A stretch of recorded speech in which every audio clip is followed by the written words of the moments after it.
Hello दोस्तों, स्वागत है आपका इस नए वीडियो में। और आज की इस वीडियो में हम सीएसएस के अंदर मार्जिन प्रॉपर्टीज को जानने वाले हैं। तो चलिए शुरुआत करते हैं वीडियो की। तो मार्जिन प्रॉपर्टीज का यूज किस लिए किया जाता है? मान लीजिए हमारे पास दो डिव है, एक डिव ये है और दूसरा डिव ये है। अगर हम इन दोनों के बीच में स्पेस डालना चाहते हैं तो इस काम के लिए हम मार्जिन प्रॉपर्टीज का यूज करते हैं। जैसे मान लीजिए ये एक H1 हेडिंग है और ये दूसरा H1 हेडिंग है। तो अगर इन दोनों के बीच में दूरी को कम या ज़्यादा करना चाहते हैं, इनके बीच की स्पेसिंग। देखिए, पिछले दो वीडियो में हमने दो बातों को जाना था, एक पैडिंग जाना था और एक आउटलाइन जाना था। तो आउटलाइन क्या करता है? बॉर्डर से बिल्कुल चिपक के ही रहता है, ठीक है। या तो कह ले तो आप इसको डबल बॉर्डर भी लगाने के लिए यूज कर सकते थे। या और पैडिंग क्या करता था कि बॉर्डर से अंदर की दूरी को मैनेज करता था। अब मार्जिन कहता है कि अगर आप बॉर्डर के आउटर स्पेस पे कोई स्पेस देना चाहते हैं तो आप इस काम के लिए मार्जिन प्रॉपर्टी का यूज कर सकते हैं। अभी हम इसके आगे देखते हैं कि इसका शॉर्ट हैंड क्या होता है मार्जिन को लिखने का। काफ़ी सिंपल है। अगर हम चाहें तो मार्जिन टॉप से भी दे सकते हैं, मार्जिन राइट से दे सकते हैं। राइट लेफ्ट का क्या मतलब है? जैसे मान लीजिए ये अगर हमारा कोई एलिमेंट है HTML का, तो इसके इधर स्पेस देना चाहते हैं या इधर देना चाहते हैं तो ये है हमारा टॉप, ये हमारा है राइट, ये हमारा बॉटम है और ये हमारा एक तरीके से कह ले तो लेफ्ट है। तो इसी को अलग अलग प्रॉपर्टी आप दे सकते हैं। और अगर आप इसको शॉर्ट में लिखना चाहें तो कुछ इस तरीके से लिख सकते हैं क्लॉकवाइज। सबसे पहले यहाँ पे टॉप की वैल्यू आती है, सेकंड पे आपकी राइट की वैल्यू है, थर्ड पे आपकी बॉटम की है और फोर्थ नंबर पे आपकी लेफ्ट वैल्यू है। इसके साथ ही अगर आप मार्जिन को चारों दिशाओं से सेम देना चाहते हैं, फॉर एग्जांपल अगर आप टॉप लेफ्ट राइट बॉटम सभी एरिया से अगर आप 10 पिक्सल ही चाहते हैं तो ऐसे भी आप लिख सकते हैं। अब हम मार्जिन ऑटो के बारे में भी बात कर लेते हैं। मार्जिन ऑटो का इस्तेमाल तब किया जाता है कि अगर हम किसी डिव को सेंटर में करना चाहते हैं तब। तो इसके लिए हमें क्या करना रहता है? टॉप और बॉटम की वैल्यू को कुछ देना रहता है और लेफ्ट और राइट को यहाँ पे ऑटो सेट कर दिया जाता है उसकी वैल्यू को। तो अब हम देखते हैं प्रैक्टिकल इसको कैसे करना है। यहाँ पे हमने कुछ बेसिक कोड को पहले से ही लिख रखा है। तो इसके बाद इस फाइल को सेव करते हैं।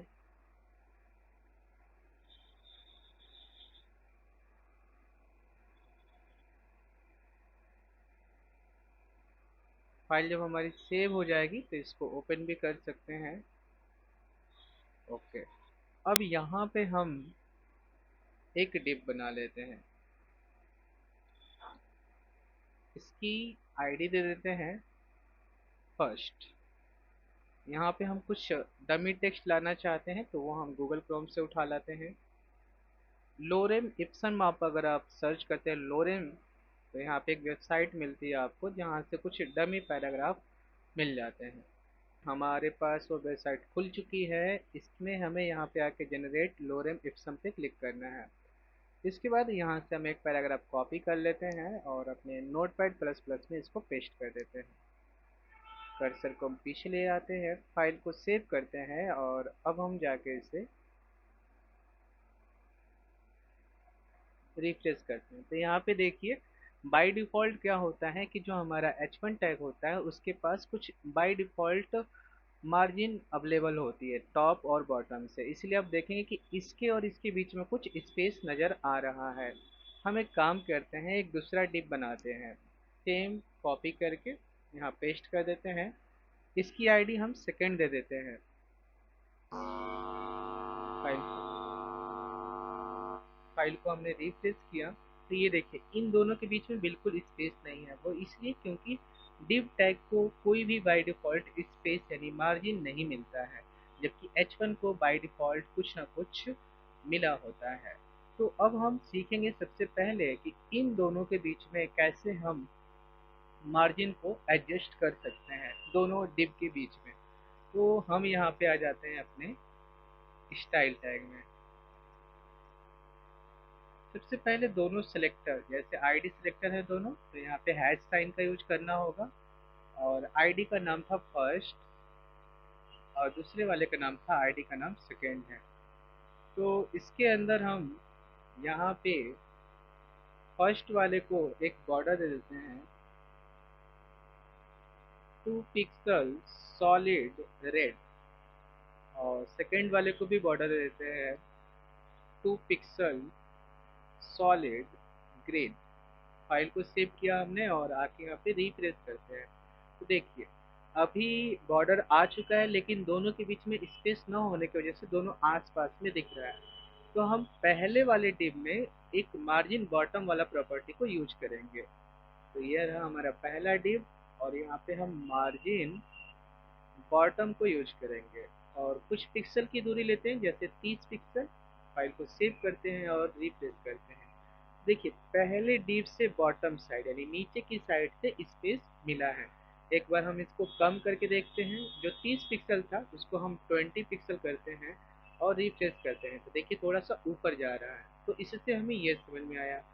अब हम जो सेकेंड वाला डिव है इसको हम इस यानी लेफ्ट साइड से कुछ स्पेस देना चाहते हैं। तो ये रहा सेकेंड डिव का सिलेक्टर। यहाँ पे हम लिखते हैं मार्जिन लेफ्ट 50 पिक्सल लिख देते हैं। ये देखिए थोड़ा सा दूरी मिला इधर से। इसी तरीके से हम सेकेंड वाले डिप को राइट से भी दे सकते हैं। तो इसको इस बार इधर से दूरी मिलेगा, ये मिल गया। अगर हम चाहते हैं कि इसके नीचे अगर कुछ और लिखा हो तो ऐसे मान लीजिए हम इसी डिप को कॉपी कर लेते हैं, इसको थर्ड कर लेते हैं। ठीक है, तो ये देखिए एकदम चिपक के आएगा इसके साथ। लेकिन अगर हम चाहते हैं सेकेंड डिव को बॉटम साइड से कुछ स्पेस मिले, तो ये रहा सेकेंड डिव मेरा। और यहाँ पे हम लिख देते हैं मार्जिन बॉटम, और यहाँ पे हम दे देते हैं 20 पिक्सल। फाइल को सेव करते हैं। ये देखिए इसने बॉटम की साइड से स्पेस को दिया। अब बात कर लेते हैं कि अगर हमारा जो H1 है, क्या इसका जो डिफ़ॉल्ट वैल्यू आता है मार्जिन में उसको 0 किया जा सकता है? तो बिल्कुल यह पॉसिबल है। आप सिलेक्टर में H1 लिखेंगे और इसका आप मार्जिन ऐसे 0 भी कर सकते हैं। इससे क्या होगा कि जो H1 को बाय डिफ़ॉल्ट मार्जिन मिला होता है वो हट जाएगा। एक बात और, ना ही मैंने यहाँ पे लेफ्ट लिखा, ना बॉटम, ना राइट, ना टॉप।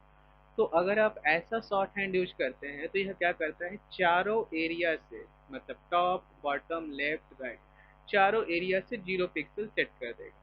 अगर आप अलग अलग भी देना चाहें तो भी दे सकते हैं। ठीक है, तो ये हो गया आपका मार्जिन प्रॉपर्टी। एक लास्ट काम इसमें रह जाता है कि अगर हमारे पास मान लीजिए कोई डिव है, जैसे थर्ड डिव, तो इसको हम पहले सेलेक्ट कर लें और इसका हम पहले बॉर्डर सेट करते हैं ब्लू कलर से।